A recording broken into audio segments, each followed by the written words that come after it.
السلام عليكم ورحمة الله وبركاته. دكتور شغالة أنا أتي جرجرت بجرات الله كجرت نترى من ربي كان من قبل سنة حاجرات الجشة ورون شغالة كنا حارات الله تكسر بقول كراماتي شغالة كنا فدكتور سنين جشة أربعة وانتين كبدة سنين دوفي هيريات وقال سجالة تمشي تقافي نجاحة شو بربادة قافي سجالة دمالي شغالة كترة دوفي جدة malah kana gaafattu hordoftoota fi kabajamtoota koo walumaan haa dhaggeeffannu.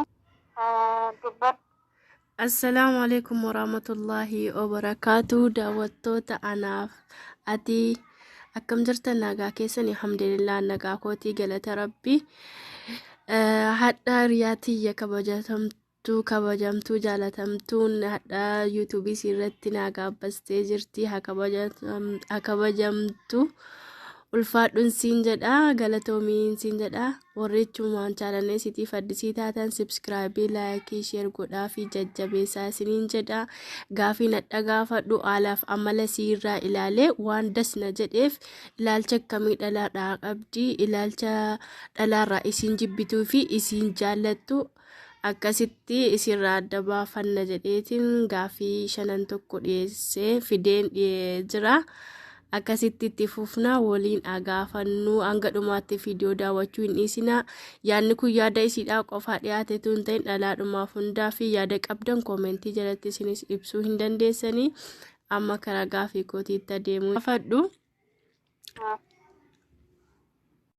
Amala namaa jechuun maal jechuudha? Gaafinan si gaafadhu. gaafii tokkoffaan amala namaa jechuun maal jechuudha jedha. Eeyyoo akkasi. Ayyee duraan dursee amala koo jaalatte haala amala koo irraa kaatee gaafii haala amala namaa jedhu na gaafachuu keetti hedduu galatu hedduu si jaaladha hedduu kabajami. Akka yaada mataa kootti amala namaa jechuun naamusa namni tokko qabu yookaan kabajaa namni tokko ofirratti qabu. Amala jechuun gabaabumatti naamusa namni tokko qabu. Amala namaa jechuun maal jechuudha yaani? Amala namaa maal jechuudha jennaan naan siin jennaan naa'umsaa naan jettee turte miti? Maashaallah bareedaadha. Amma gaafii kara lammaffaatti fufna. Amala shamarranii keessaa maal jaallatta maal jibbita?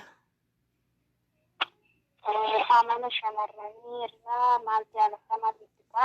Tokkoffaa irratti amala shamarranii keessa wanti ani jaaladhu. Sagalee kee xiqqoo fuudhe.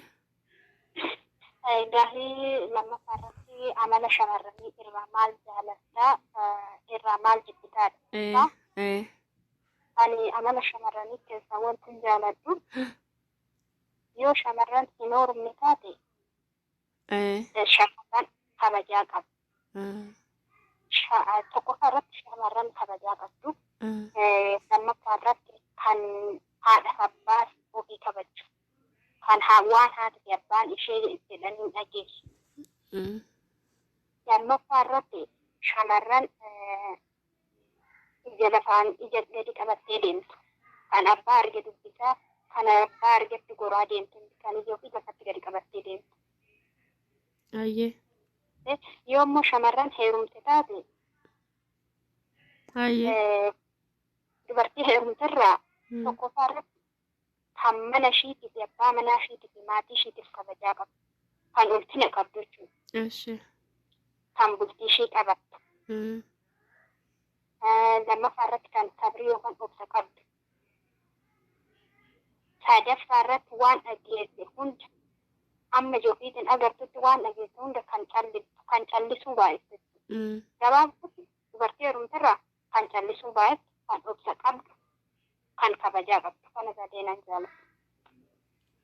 Maashaallah tabaarakallah. Yaada bareedaadha. Ilaalchati yaadni kee yaada bareedaadha. Eenyuun taanaan namni jaarsa godhatee mana isaa keessatti jaarsi isaa maatii isaa kabaju baay'ee tokko namatti tola. Eenyuttuyyuu eenyunuutu akkas ta'e baay'ee hawwiidha. Baay'ee das nama jedha. Amma karaa gaafii sadaffaatti hafuuf marran amala akkamii utuu qabaatanii jaallatta? Olee galatoomii gaaffii Abiraaffaanii ati osoo akka keessu shamarran osoo amala akkamii qabaatanii jaalatta kan jedhu. Ani akka mataa kootti shamarran osoo amala qabeessatanii amala isaanii keessaa waa osoo muddamuu baatanii waa muddama yoo isaanii keessaa waa osoo muddamuu baatanii waa muddama yoo siin jedhu waan tokko ariifatanii hojiitti seenuun dura yookiin waan tokkotti seenuun dura osoo wanti nanitti seenu kun na baasamu nan baasedhanii yaadan baay'ee natti tola. Lammaffaa irratti osoof kabajanii akkuma akka yaada kootti namni tokko dhalaan tokko yoo of kabaje namni irratti kabaja ollaan irratti kabaja garuu yoo ati of hin kabajne namni sin kabaju. Kanaafuu odoo of kabaju duraan dursee nama kabajuu dura osoo of kabajanii of kabajee kaate namallee kabajaa namnillee akkasitti kabaja. Dubartiin akka aadaa Oromootti akka amantii Islaamaatti akkuma amantii kamittuu dubartiin haadha kabajamtuudha jaalatamtuudha.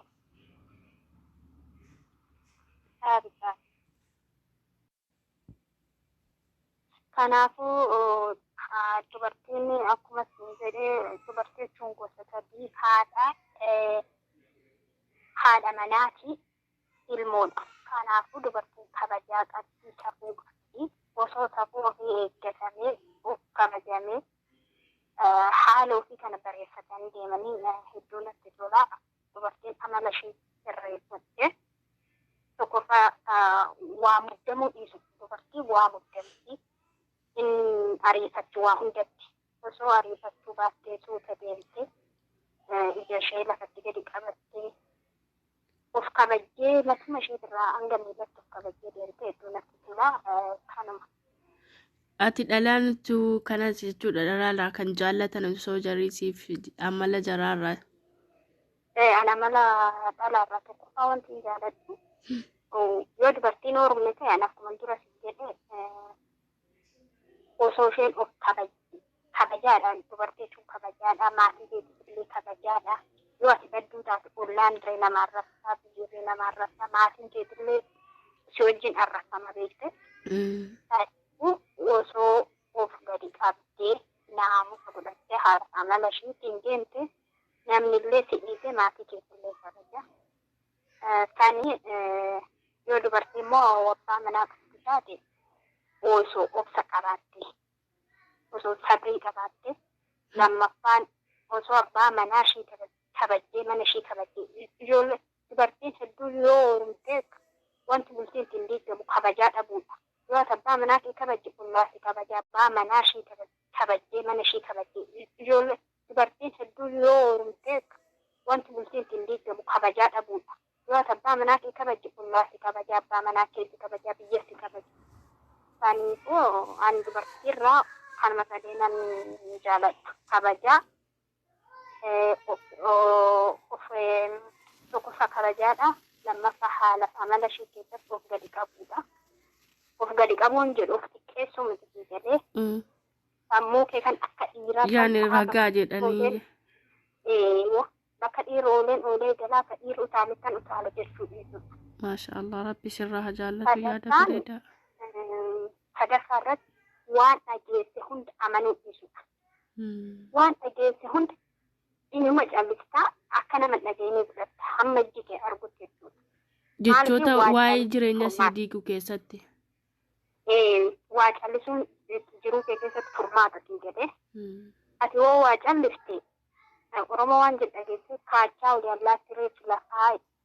Yoo waa callisaa yoo dubbataa deemtellee yoo ariifattee deemtellee lafatti hafta. Bakka yaadde saniin geessu. Bakka yaadde ta'uuf immoo dirqama waa callisuu obsuun dirqama. Obsi jiruu keeti furmaata. Waa callisuun irree namni callisu nam tokko tokkotti gowwaa fakkaataan garuu immoo namni waa callisu waa malee hin callisu. Akkasii kanuma kan Maashaallah.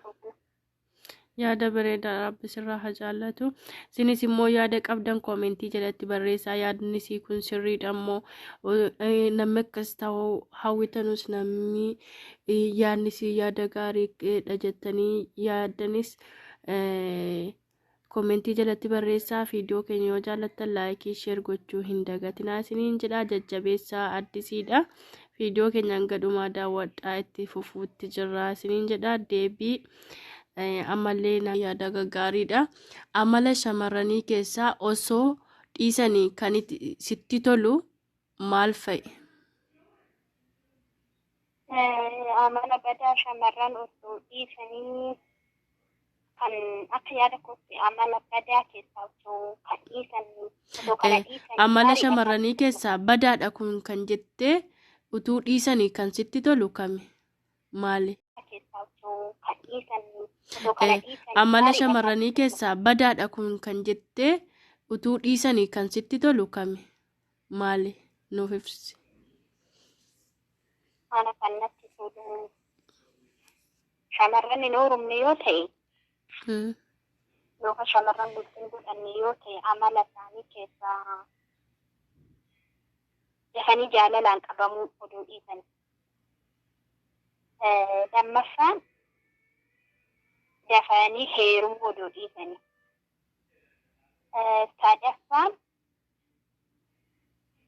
jechuun amma gisee dafanii jaalalaan qabamuu hin jedhe amalli dubartii xiqqoodha. Amala dubartii keessatti daftee jaalalaan qabamte dubartiin yoo jaalalaan qabamte daftee heerumti hin muddamti waa hundatti. Sababii isiin daftee heerumuu si ati hin feeneef sababii isaa addanoo baasuu hin dandeechaa? Dubartiin yoo daftee jaalalaan qabamtellee hin miidhamti daftee heerumti. Yoo heerumte immoo osoo umriin ishiin geenyeef waan heerumteef jennaan bultiin qabattu. Baddii yookaan ol gadhiisanii yookaan jireenyuma gaariin jiraattu. Osoo daftee jaalalaan qabamuu baattee natti tola amala dubartootaa keessaa.